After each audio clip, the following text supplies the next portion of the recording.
Hello दोस्तों, नमस्कार। स्वागत है आपका हमारे YouTube channel Vaishnavi computer centre में।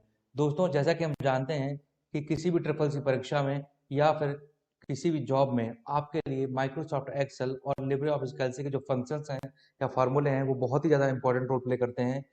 परीक्षा में आपके लिए इनसे संबंधित क्वेश्चन आते हैं जो कि बहुत ही सिंपल होते हैं यदि आपको ये फंक्शंस आते हैं तो। और जॉब में आपको ये उस तरह फायदा कर सकते हैं, जैसे मान लो आप कोई कार्य कर रहे हैं तो उन कार्य को आप फंक्शंस की मदद से बहुत ही कम समय में पूरा कर सकते हैं। तो चलिए हम आज इन फंक्शंस को पढ़ते हैं और समझते हैं कि कैसे इनसे संबंधित क्वेश्चन को सॉल्व करते हैं। मेरा आपसे ये अनुरोध रहेगा कि आप लोग कृपया करके इस वीडियो को स्किप ना करें। यदि आप वीडियो को स्किप कर देते हैं तो आपको शायद ना समझ में आए जो मैं आपको बता रहा हूँ। तो आप वीडियो को स्किप बिना किए आगे बढ़ते रहिए और धीरे धीरे समझते रहिए। मैंने कुछ और फंक्शंस को बताया है अपनी पिछली वीडियोस में। आप उन वीडियोस के लिंक इस वीडियो के डिस्क्रिप्शन में देख सकते हैं और उनको भी समझ सकते हैं, ताकि आप परफेक्ट हो जाएं माइक्रोसॉफ्ट एक्सेल के फंक्शन से या फार्मूला से संबंधित कोई भी क्वेश्चन आराम से कर सकें। तो चलिए हम अपना पहला फंक्शन आज का शुरू करते हैं, जो है क्वोशिएंट फंक्शन। क्वोशिएंट फंक्शन क्या होता है? क्वोशिएंट का मतलब है भागफल। यदि आप किसी भी संख्या से किसी दूसरी संख्या को भाग देते हैं तो जो उसमें भागफल होता है, क्वोशिएंट होता है, वही आपका इस क्वेश्चन से रिलेटेड में आपका आंसर होगा। ठीक है, तो चलिए हम देखते हैं पहला क्वेश्चन अपना, क्वेश्चन 5,4। अब क्वेश्चन 5,4 जो है वो क्या करेगा? आप जैसे 4 से 5 को डिवाइड करेंगे, ठीक है, 4 से 5 को भाग देंगे तो क्या होगा कि जो जितनी बार टेबल में मतलब 4 बन जा 4 यानी कि 5 से कम है। अगर यहाँ पे 8 होता तो 4 2 जा 8, तो यहाँ पे क्वेश्चन होता 2। अगर अभी क्या आ जाएगा, 4 बन जा 4, रिमाइंडर क्या आ जाएगा 1, और क्वेश्चन पे क्या आएगा 1। तो यहाँ पे जो आंसर होना चाहिए वो क्या होना चाहिए, 1 होना चाहिए। चलिए देखते हैं फंक्शन को लगा के। फंक्शन को लगाएंगे तो इसका आंसर 1 आना चाहिए। तो चलिए हम फंक्शन लगाएंगे। किसी भी फंक्शन को स्टार्ट करने से पहले हम इक्वल टू ऑपरेटर का इस्तेमाल करते हैं, ये आप सभी को पता होना चाहिए। मैं इसको टाइप ना करने वजह इसको कॉपी कर लेता हूं। अब यहाँ पे क्या लगाऊंगा मैं, फंक्शन। एक्चुअली ये फार्मूला बार होती है तो यहाँ पे आप इक्वल टू लगाएंगे और यहाँ पे उसको पेस्ट जो हमने कॉपी किया था। ठीक है, अभी शायद कॉपी नहीं हुआ है, हम दोबारा से इसको कॉपी कर लेते हैं।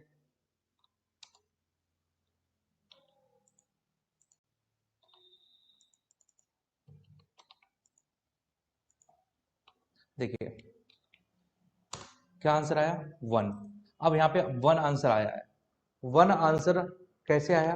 क्योंकि जब मैंने 4 से 5 को भाग दिया तो हमारा 4 एकम 4, मतलब 1 टाइम गया, और 4 5 में से 4 गया तो नीचे रिमाइंडर क्या बचेगा 1, यानी कि शेषफल क्या बचेगा 1। तो यहाँ पे हमें रिमाइंडर की बजाय क्वोशिएंट लिखना होता है, तो क्वोशिएंट क्या आया 1, तो वही आपका आंसर हो गया। ठीक है, अब जब भी आपका क्वोशिएंट माइनस की वैल्यू ऐसे हो तो उस केस में क्या निकलेगा, चलिए वो भी देख लेते हैं। पहले इसको कॉपी कर लेते हैं।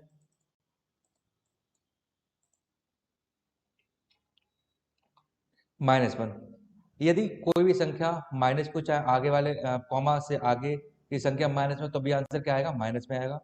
ठीक है, अब पीछे वाली संख्या क्या है, माइनस में, तो इसका भी आंसर क्या आना चाहिए, माइनस में ही आना चाहिए। चलिए देखते हैं, इक्वल टू, इसका भी आंसर किस में है, माइनस में। यदि दोनों संख्या माइनस में है तो क्या आंसर आना चाहिए, देख लेते हैं इसका। इक्वल टू लगाया और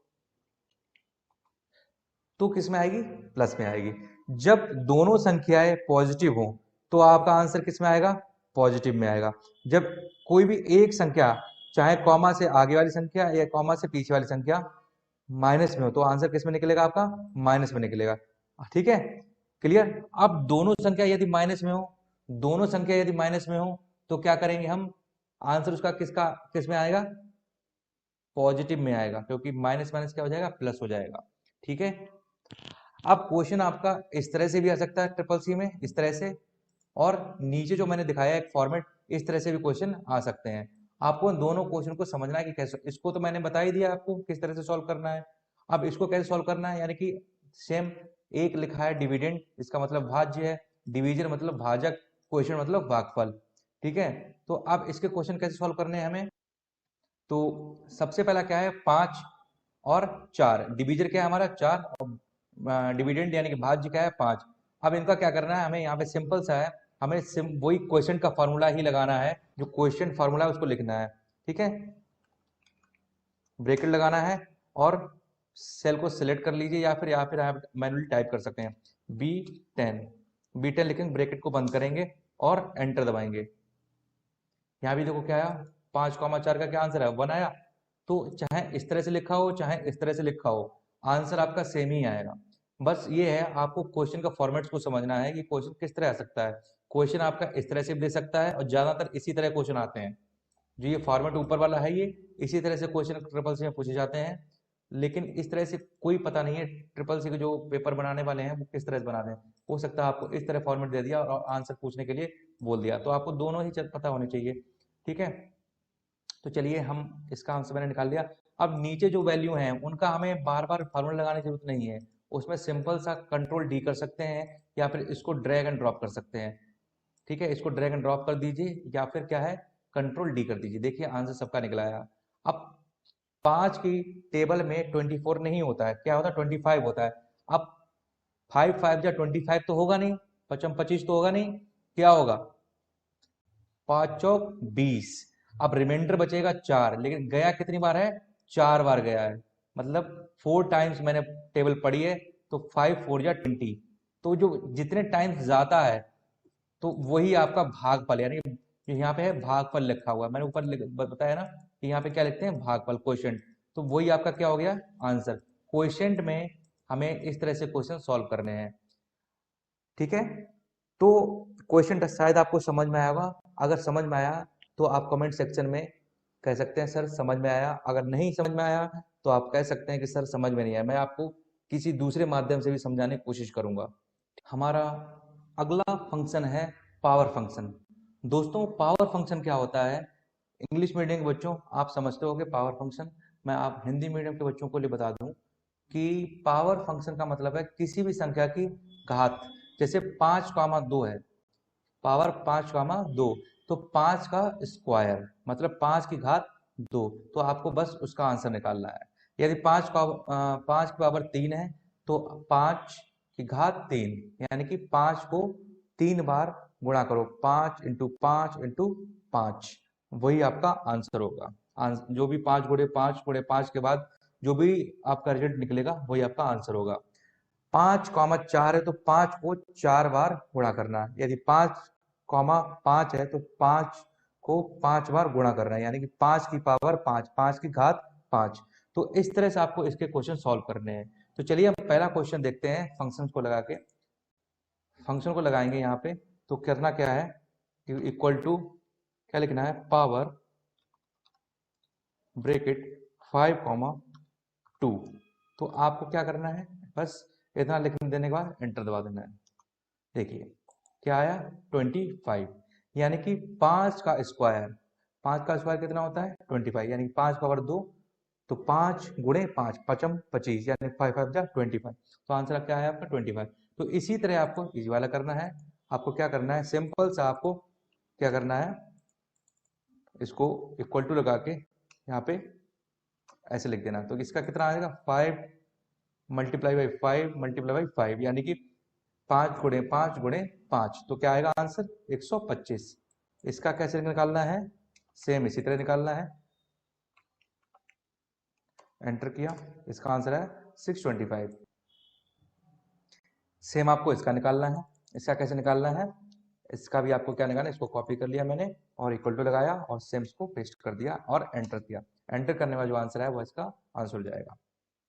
ठीक है, तो अब क्या है कि हमें ये समझ आया कि पावर हमें कैसे क्वेश्चन सॉल्व करने हैं। अब क्वेश्चन का फॉर्मेट इस तरह से भी हो सकता है और ज्यादातर वैसे इस तरह से ही आता है, आपका इस तरह से भी कभी कभी हो सकता है। तो इस तरह क्वेश्चन कैसे सॉल्व करेंगे इसको भी समझ लेते हैं। आपको सिंपल क्या करना है, यहाँ पे रिजल्ट की सेल में इक्वल टू पावर लिखना है। और सबसे पहले दोस्तों ये देख लेना है आपको कि ये सेल नंबर कौन सा है, ये ऊपर ई है और कौन सा है 10, E10 और ये वाला F10। तो इसको क्या करना है, इक्वल टू POWER पावर, आपको क्या करना है E10। या तो आप एक काम कीजिए, या तो इस सेल को यहाँ से रेंज से सिलेक्ट कर लीजिए, ठीक है, E10 आ गया, कॉमा दबाएंगे, F10 कर लिख दिया, मैनुअली लिख सकते हैं या फिर सेल को सिलेक्ट भी कर सकते हैं और एंटर किया, तो ये आपका क्या आंसर आया 25। देखो ऊपर का आंसर मैच कर गया, वैसे ही आ रहा आपका।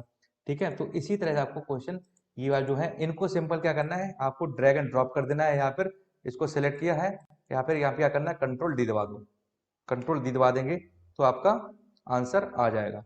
तो समझ में आया कि हमारे ये इसके क्वेश्चन कैसे किए जाते हैं पावर के।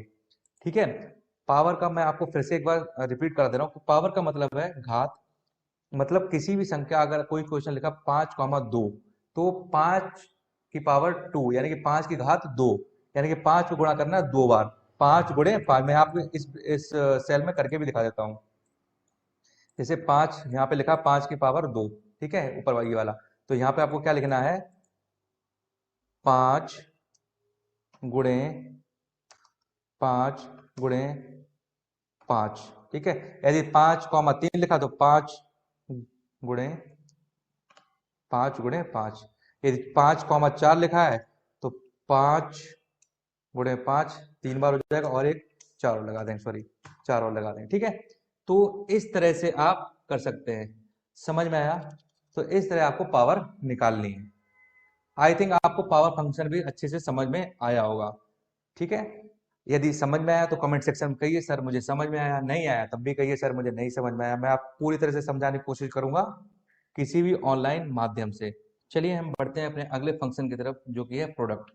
प्रोडक्ट का मतलब है गुणा, मतलब दो या दो से अधिक संख्याओं का आपस में गुणा करना, यानी कि मल्टीप्लाई करना। तो चलिए हम देखते हैं अपना पहला क्वेश्चन, प्रोडक्ट 2,5, यानी कि इसका आंसर क्या आना चाहिए 10। अब एक और चीज आपको विशेष रूप से याद रखनी है कि यदि दोनों संख्या पॉजिटिव में है तो उसका आंसर किसमें आएगा, पॉजिटिव में आएगा।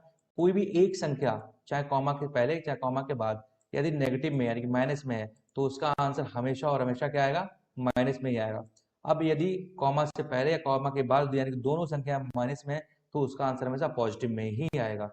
तो ये चीज हमेशा आपको याद रखनी है, जब दोनों संख्याएं एक समान हो, चाहे माइनस की हो चाहे पॉजिटिव में, तो उसका आंसर हमेशा क्या आएगा, पॉजिटिव में ही आएगा, प्लस में ही आएगा। तो चलिए देखते हैं इसका पहले वाले का क्वेश्चन का आंसर क्या होना चाहिए, इक्वल टू, इसका आंसर 10 आना चाहिए।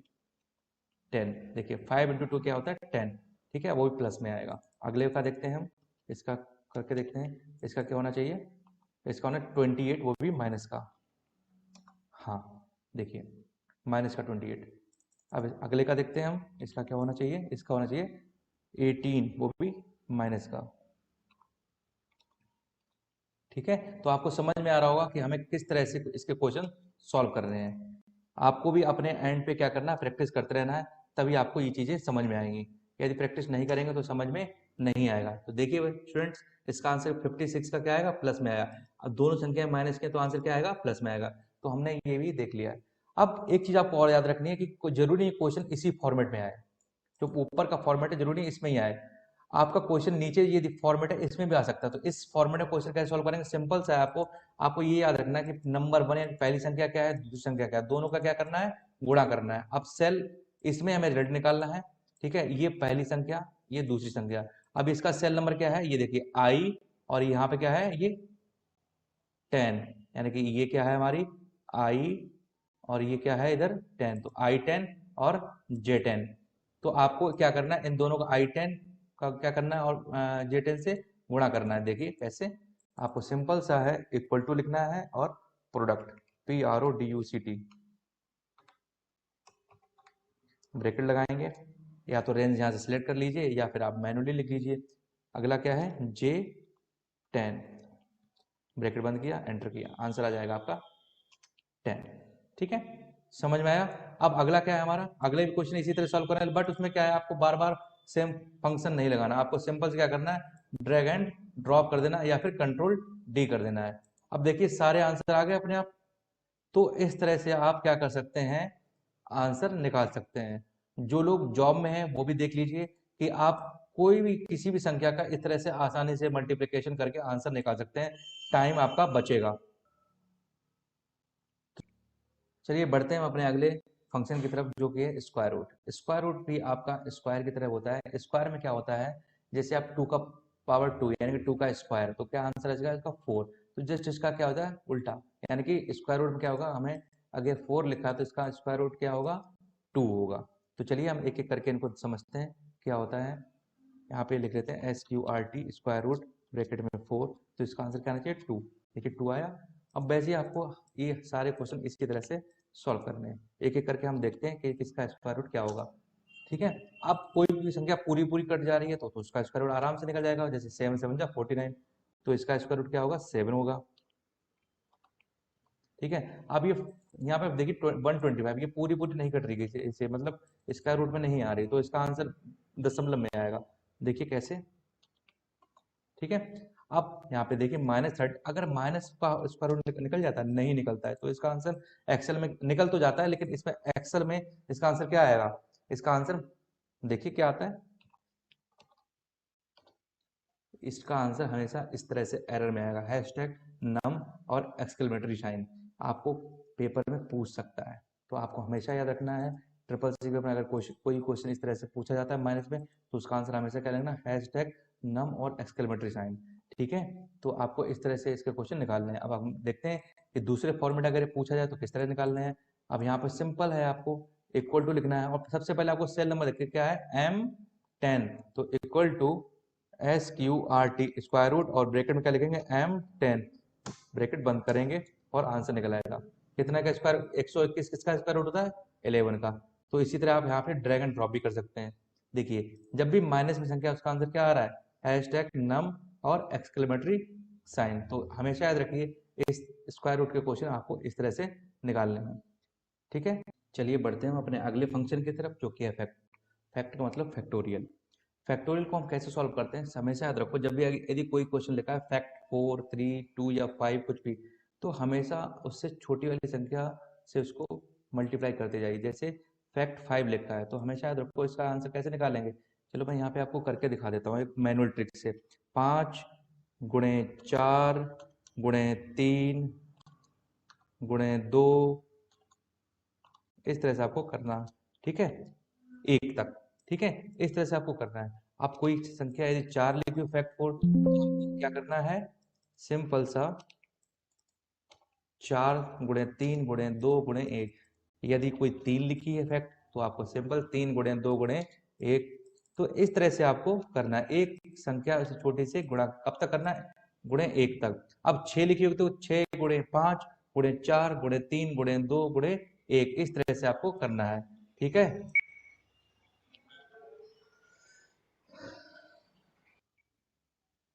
चलिए हम अब देखते हैं इसको फंक्शन से। फंक्शन क्या है, मैं सबसे पहले क्या करूँगा, कॉपी कर लेता हूँ, क्योंकि बार बार टाइप इसको करने से अच्छा मैं इसको कॉपी करके बता देता हूँ। इक्वल टू फैक्ट 2, इसका आंसर क्या है, 2। ठीक है, अब यहाँ पे क्या है, मैंने गलत लिख दिया है, यहाँ पे क्या है 2 गुणे 1, तो क्या होना चाहिए 2 इंटू 1 1। अब ये क्या है फैक्ट 3, फैक्ट 3 का 3 इंटू 2 क्या आता है, 6 होता है, तो इसका आंसर क्या होना चाहिए 6। देखिए 6। फैक्ट 4, 4 इंटू 3 इंटू 2 क्या, 4 3 12 2 24, इसका आंसर क्या होना चाहिए 24। इक्वल टू लगा लेते हैं हम, इक्वल टू लगाने के ऐसे 24 आया। ठीक है, अब इसका आंसर क्या आना चाहिए, देखते हैं। इक्वल टू लगाया मैंने, यहाँ पे क्या करेंगे, लगाने के बाद क्या करेंगे ऐसे, इसका आया 120। अब देखिए माइनस में है तो क्या करेंगे, माइनस में है तो उसका आंसर क्या आना चाहिए, देखिए इसका आंसर क्या आएगा, हमेशा इस #num एक्सक्लेमेटरी साइन। तो माइनस के केस में आप हमेशा इन संख्या को याद रखिए कि इसका आंसर क्या आना चाहिए। ठीक है, अगला क्या है हमारा, इस फॉर्मेट में देख लेते हैं कि इसके क्वेश्चन कैसे सॉल्व करेंगे। ठीक है, अब ये सेल नंबर क्या है हमारी, ये वाली P10, तो क्या लिखेंगे, फैक्ट FACT फैक्ट ब्रैकेट, या तो सेल सेलेक्ट करिए या फिर मैनुअल लिख दीजिए। ठीक है, P10 क्या है आंसर इसका 120। ठीक है, इसका फैक्ट 5 क्या क्या है, 120। तो आप इसी तरह से आप यहाँ से क्या कर सकते हैं, ड्रैग एंड ड्रॉप कर सकते हैं या फिर कंट्रोल D कर सकते हैं। देखिए आ गया। तो आज हमने अपने इन 5 फंक्शंस को पढ़ा है इसमें, और आई थिंक आपको ये 5 फंक्शंस बहुत अच्छे से समझ में आए होंगे। यदि किसी स्टूडेंट को इन पांचों फंक्शन से संबंधित, या पिछली वीडियो में मैंने जो फंक्शन बताया उनसे संबंधित किसी को कोई भी क्वेरी है, तो मुझे कमेंट सेक्शन में बता सकता है, मैं उसका सल्यूशन कर दूंगा, चाहे मुझे किसी भी माध्यम से आपको पढ़ाना पड़े, यानी कि ऑनलाइन या फिर डायरेक्टली लाइव क्लासेस लेनी पड़ी। तो आप स्टूडेंट से मेरा ये अनुरोध है कि कृपया करके अपने एंड पे भी इन फंक्शंस की प्रैक्टिस करते रहिए, ताकि आपको ये फंक्शन और अच्छे समझ में आए। आप ऐसे ही मेरी वीडियो देखते रहिए और बहुत सारी जो एक्सेल से संबंधित या एक्सेल से रिलेटेड जो क्वेश्चंस हैं वो मैं वीडियोस के माध्यम से आपको समझाता रहूँगा। और हम आज के लिए इस वीडियो को यहीं समाप्त करते हैं। मिलते हैं अपनी अगली वीडियो में। तब तक के लिए जय हिंद, जय भारत।